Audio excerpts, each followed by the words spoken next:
Unrest is growing across Queensland over a rise in youth crime. Dozens of charges and no jail time. Beaten and bloodied, trying to protect their own families. The crime capital of Australia. It's been brewing for months. Very tragic and traumatic events for a number of them. Today, the Voice for Victims group met with senior government ministers and Police Commissioner Katarina Carroll. Wonderful group of people who are extraordinarily passionate about victims and having that ability to provide independent advice. Almost 2 weeks ago, they led a mass protest through Brisbane streets demanding the state government tackle youth crime. I'm here because it's got to stop.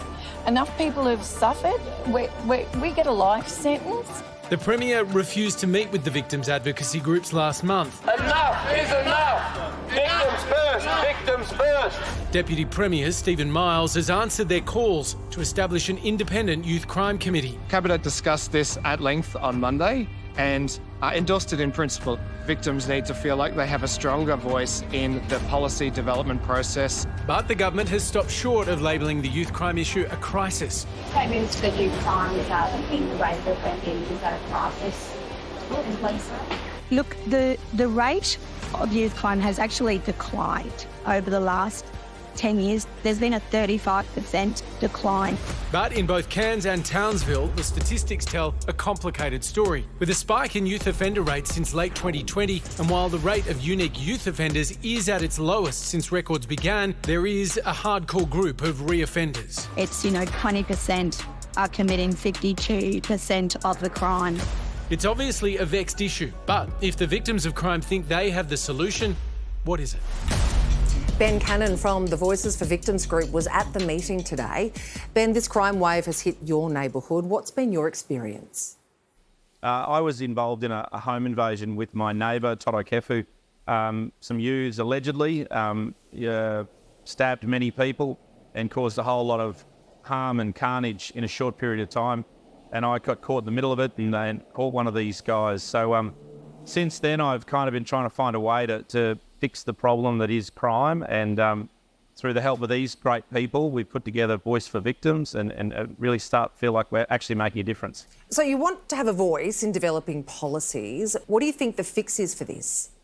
There's no band-aids for this. This needs open and independent discussion. So what we've asked the government for, and today they've given us the undertaking that we're on the same page, is an independent committee that victims can certainly have a seat at the table, and we can start to pull these problems apart, start to thrash these issues out and build some immediate solutions and also some longer-term framework.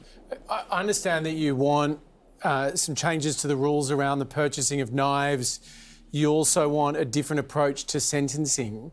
What specifically do you think the answer is when it comes to sentencing young people who've been involved in these sorts of violent crime? I think when they get to the point where they're committing violent crimes, they need to be taken away from society. We hear released on bail all too often. There are kids that need to be kept from society. There are also other kids that need to be helped heal.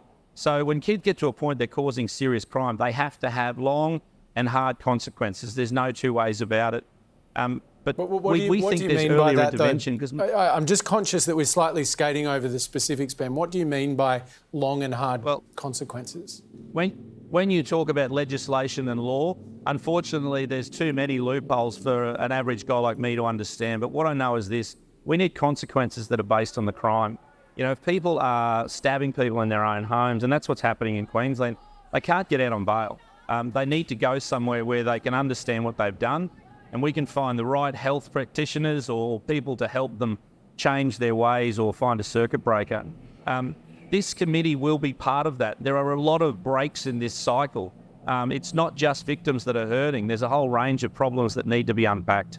I grew up seeing how big of an impact boxing gyms and sport in general can save vulnerable children. Do you believe that programs like that could potentially help?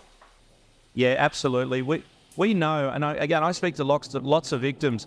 Me as a victim, the thing that I was most horrified by was, why was there a 15-year-old or thereabouts child, same age as my son, holding a knife and causing such trauma? Something's gone wrong in that child's life. So we are also hand in glove. We understand that for there to be less victims, we have to get better at managing disenfranchised and lost youth. So absolutely, those sorts of programs are a big part of what we want to make sure the government's using and are aware of. All right, Ben, thanks so much for your time tonight. Thanks very much. Appreciate your time.